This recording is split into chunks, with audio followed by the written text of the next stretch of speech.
वफाक में हुकूमत साजी के लिए मुस्लिम लीग नून और पीपल्स पार्टी की बातचीत। नवाज शरीफ की दावत पर MQM पाकिस्तान का वफ्द लाहौर पहुंच गया। वफ्द में गवर्नर सिंध कामरान टिसोरी, खालिद मकबूल सिद्दीकी, मुस्तफ़ा कमाल और डॉक्टर फारूक सत्तार शामिल हैं। मुत्तहिदा और नून लीग के रहनुमाओं की मुलाकात आज होगी। हुकूमत साजी और वफाकी हुकूमत में MQM की शमूलियत पर तबादला ख्याल होगा।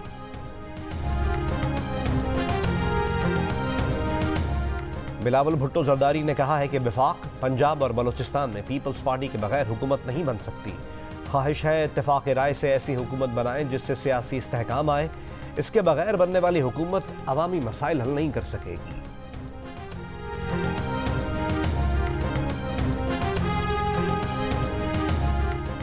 शहबाज शरीफ की ज़ेर सदारत मुस्लिम लीग नून का इजलास। हुकूमत साजी के उमूर पर तबादला ख्याल।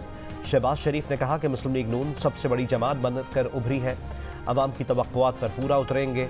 बोले, सियासी क़ुव्वतों को पाकिस्तान के लिए एक होना होगा। मुस्लिम लीग नून की तरफ से सियासी जमातों से राब्ते के लिए 4 रुकनी कमेटी तश्कील। कमेटी में सरदार अयाज सादिक, मलिक मोहम्मद अहमद खान और साद रफीक शामिल। मुस्लिम लीग नून का 12 नाराज मुंतखब लीगी अरकान कौमी असम्बली से भी राब्ता। तहरीक इंसाफ के बैरिस्टर गौहर ने 170 नशिस्तों की बरतरी का दावा कर दिया। कहा वो अक्सरियत में है।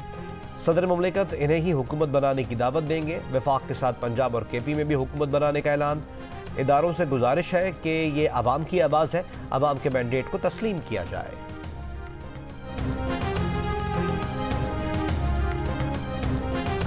आम इंतखाबात में कामयाब आज़ाद उम्मीदवारों का सियासी जमातों में शमूलियत का आगाज़।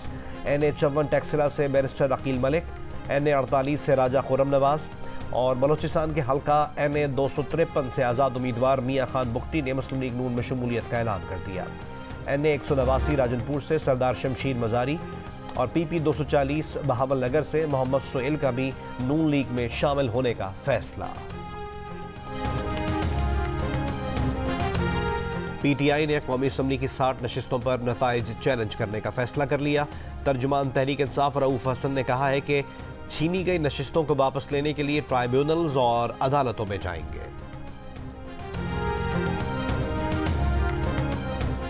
इंतखाबी नताइज में मुबैना रद्दोबदल पर सियासी जमातों का एहतजाज। पंजाब में चकवाल, तलागंग और अटक। खैबर पख्तूनख्वा में पेशावर और बाजोड़ में RO ऑफिस के बाहर PTI का एहतजाज। चमन में नताइज में ताखीर पर एहतजाज जारी। तुरबत में नेशनल पार्टी और कोयटा में सूबाई इलेक्शन कमीशन के दफ्तर के बाहर PK मैप के कारकुनों का धरना। सखर में JUIF का राशिद सुमरो की क़यादत में एहतजाज।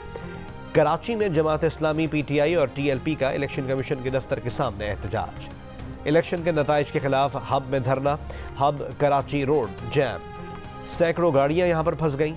नसीराबाद में मुबैना धांधली के खिलाफ पीपल्स पार्टी का एहतजाज। सिंध बलोचिस्तान कौमी शाहराह 2 रोज से बंद।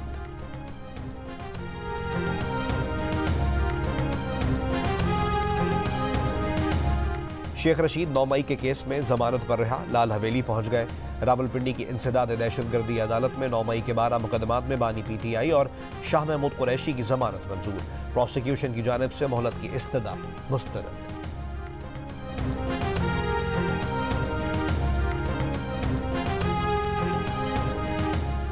कोयटा के हल्का 44 से मुंतखब होने वाला उम्मीदवार पाकिस्तानी शहरी नहीं, लश्करी रईसानी का इल्ज़ाम।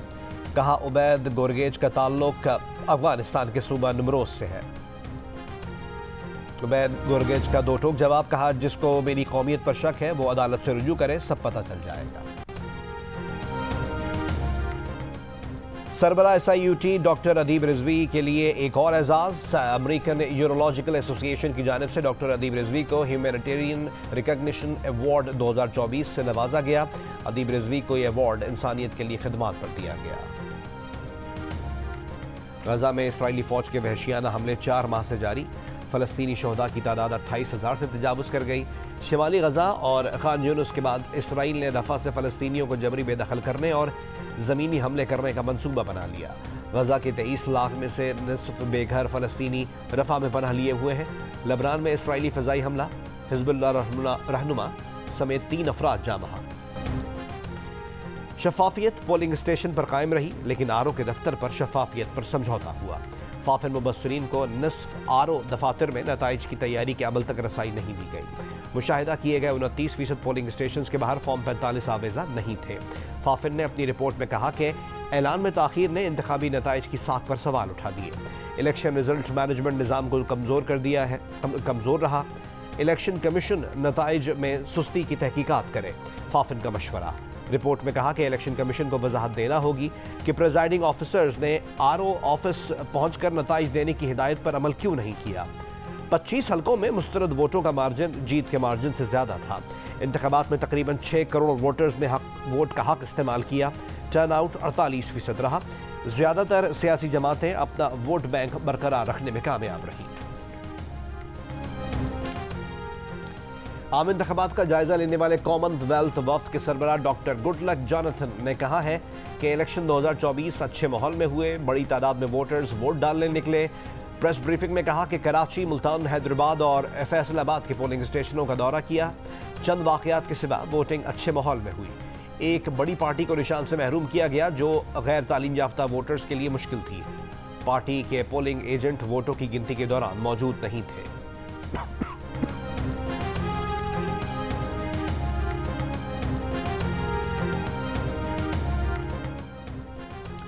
ऑस्ट्रेलियन हाई कमीशन का कहना है कि अफसोस है पाकिस्तानी अवाम को पसंद के उम्मीदवारों के चुनाव में महदूद किया गया। तमाम सियासी जमातों को इलेक्शन लड़ने की इजाज़त नहीं दी गई। पाकिस्तान के साथ खुशहाल और मुस्तहकम विजन के लिए काम करने के मुंतज़िर है। ऑस्ट्रेलिया जमहूरी, मुस्तहकम और खुशहाल पाकिस्तान की हिमायत करता है। वज़ारत ख़ारिजा का कहना है कि बाज़ ममालिक और तंजीमों के बयानात के मनफी लहजे पर हैरान है, जो ना तो इंतखाबी अमल की पेचीदगियों को मद्देनज़र रखते हैं और ना ही लाखों पाकिस्तानियों के वोट के हक के आज़ादाना इस्तेमाल को तस्लीम करते हैं।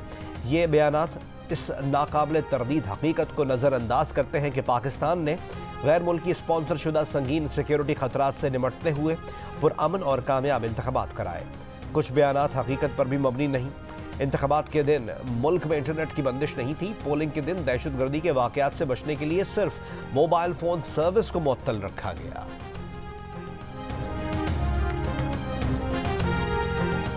आज इलेक्ट्रॉनिक वोटिंग मशीन होती तो पाकिस्तान बहरान से बच जाता। ईवीएम में सादा इलेक्ट्रॉनिक कैलकुलेटर और काउंटर भी था। हर वोट डालने के लिए दबाया जाने वाला बटन साथ साथ गिना जा सकता था। सदर मुमलिकत आरिफ अलवी का बयान, कहा नतीजा पोलिंग खत्म होने के 5 मिनट के अंदर दस्तयाब और प्रिंट भी हो जाता। ईवीएम के लिए ऐवान सदर में 50 से ज़ायद मीटिंग्स हुई जिन्हें नाकाम बनाया गया।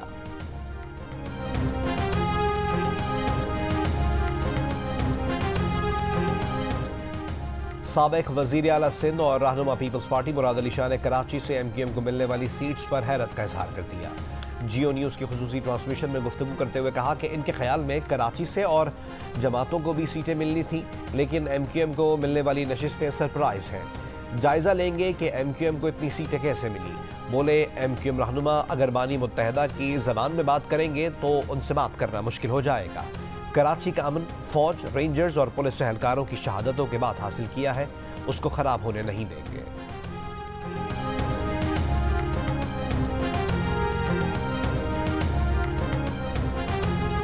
और वज़ीर इत्तलात बलूचिस्तान जाना चकजई ने कहा है कि हारे हुए उम्मीदवार इंतखाबात के नताइज कबूल करें। एहतजाज, धरने और सड़कों पर रुकावटें शहरियों के लिए मुश्किलात पैदा करती हैं। इक़्तिदार की पुरअमन मुंतकली बलूचिस्तान के इस्तेहकाम और तरक्की के लिए बहुत ज़रूरी है। कानून को हाथ में लेने वालों के खिलाफ सख्त कार्रवाई होगी।